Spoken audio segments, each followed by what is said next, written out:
What is up? All right, I got a good one for you today. This one is one of my favorites. So phase 4 nutrition, intermittent fasting, what is it and how can you use it to continue to get results? So what is intermittent fasting? It involves fasting every day for 14 to 16 hours and restricting your daily eating window to 8 to 10 hours. So take note, calories are still king. So it's very important to primarily eat healthy foods during your eating window. This method won't work if you eat lots of junk food or a bunch of extra calories. If you exceed your maintenance calories, you will still gain weight. So just know that. Is intermittent fasting for you? That's a great question. So let's go over some reasons why you should do intermittent fasting or shouldn't do it to see if it's the right fit for you. So reason 1, you get to eat bigger, more satisfying meals. So during the fat loss phase, your calories are going to be lower. And sometimes you want to have larger, more satisfying meals. Some people don't want to have 8 meals of rabbit food. That might suck. So intermittent fasting makes it okay to have fewer large meals. So it depends on what you would rather have. So for me, I love to eat a lot at night. That is psychologically when I crave the most food. So because of that, I structure my calorie intake to where I get to have the most calories at night. As a fat kid growing up, I like to eat and be really full. So before I learned these skills and tools that you guys are learning now, and to understand how the numbers work and tracking, I would binge at night and I would feel bad about it and things like that. And it was just a cycle I didn't have control over. So once I learned this, I still get to eat big at night. I eat this stuff called goop. I eat pancakes. I eat ice cream every night because I structure my day in that way. So I still get to eat a lot, but I'm hitting my numbers. So I want to teach you guys to do that. If this is something that sounds like is in your wheelhouse and something that you struggle with, nighttime cravings, that kind of thing. So we can put food, the cool thing about intermittent fasting or time restricted eating is it allows us to put the amount of food we have in bigger amounts during the times when we're most hungry. So another reason that it might make sense for you is if you have a really busy schedule. Nurses, if you travel a lot, working double shifts, you can actually plan to skip meals to make it more convenient for you, because ultimately you're still going to be taking in the same amount of calories.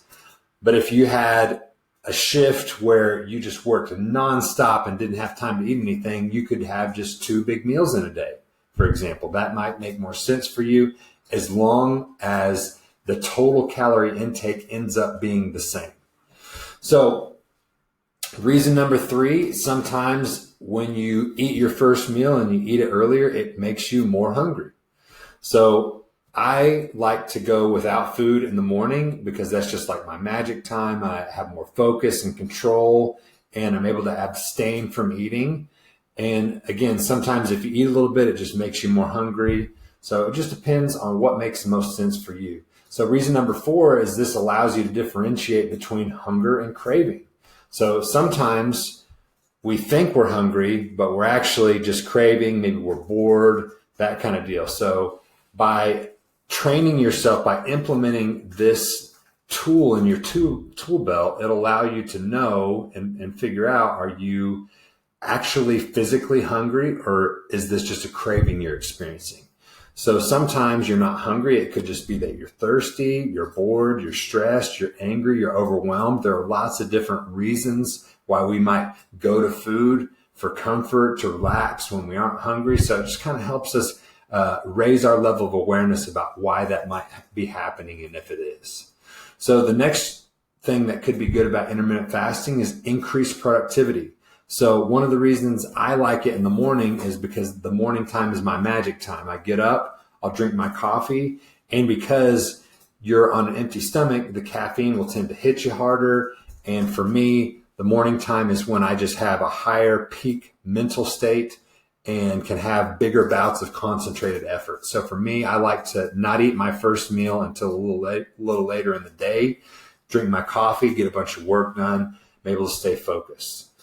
So, yep, you're just not in the rest and digest phase, so it can allow you for just peak clarity of mind and focus. So it's pretty cool.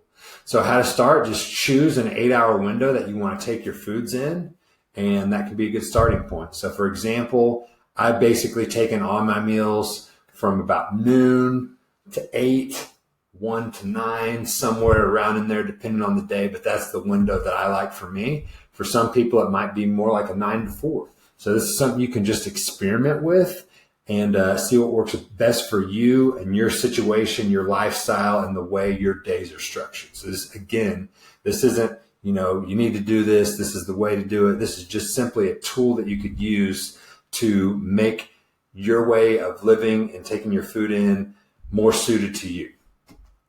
So what do you do during your fast? If you start getting hungry and you have your fast stuff set up, you can make sure you're drinking plenty of water. That first and foremost, make sure you're hydrated, because a lot of times, again, we can mistake thirst for hunger. So we want to make sure we're drinking plenty of water. You can drink coffee, other zero-calorie beverages. Tea is a good one during that time. I like mint tea. Again, this is going to be like, you can put sugar-free stuff in there, but that's also an option for you. Calorie-free tea. So I hope that was helpful. If you guys want to learn more about intermittent fasting, time restricted eating, feel free to reach out to me about it. Love to help you out.